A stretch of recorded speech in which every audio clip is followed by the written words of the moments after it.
Most people come to Milan to see the Duomo, but few know of the little church just behind it. Now, here in the south of Milan, in the 12th century, a hospital was constructed, and you can judge for yourself how well that hospital was doing, but very quickly the cemetery next to the hospital ran out of space for the dead bodies coming out of the hospital.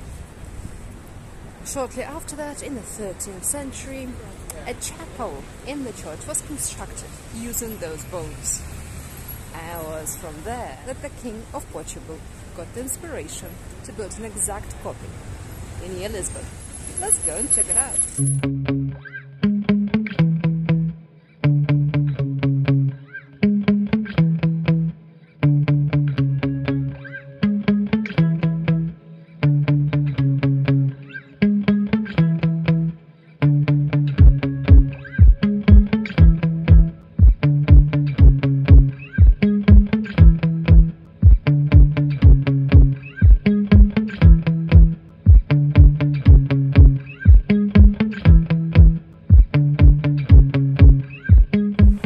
I think this must be the place.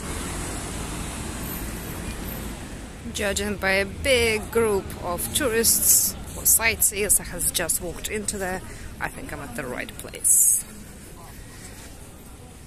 Oh yeah, that looks definitely old enough.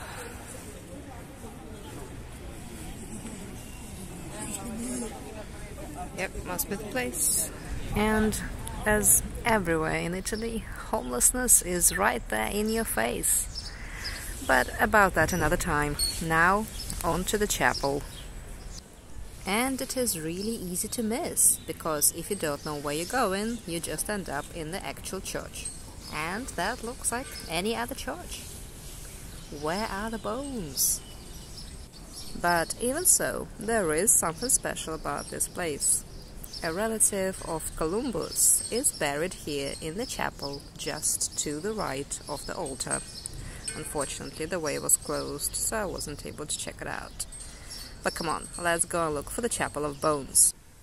Here's the entrance, and what you need to do is turn right immediately as you enter the church, and follow the sign. The students are taking up all the space in the chapel, so I check out the walls and find these gorgeous filigreed silver hearts. I had to check out what they are, but apparently they are very common in the Catholic faith. They are a thank you to the church, to God, for making wishes come true. I had never noticed them before, and it is a bit strange that it is here in the Chapel of Bones that there are so many of them that I finally noticed. It's a lot bigger than I expected. That's a lot of dead bodies. And right here rests a skeleton of a little girl. The legend has it that on the 2nd of November every year, she gets up and makes the skeletons on the columns get off the walls and dance with her all night long. That's a lot of dancing skeletons. Maybe avoid this place around the 2nd of November. Unless, of course, you are into the macabre. In that case, come along and join the dance. Just make sure you leave with all of your bones intact.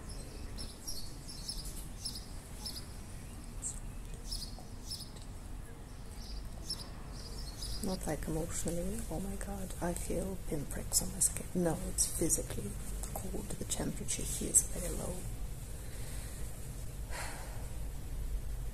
But also emotionally, it is really creepy. If you get up close and personal with the walls, there is no mistaking it. These are real bones, real people, once upon a time. No, I never realized that a human skull is so small. After I'm gone, that's always going to be left. And that's a really creepy thought. But then other people came back into the chapel. I put my mask back on and enjoyed the company and the beautiful ceiling of the chapel. It is a functioning church after all. That's probably enough macabre for one day, so I shall leave you with my favorite Milanese lady and her blue bicycle. Travel more. It's good for the soul.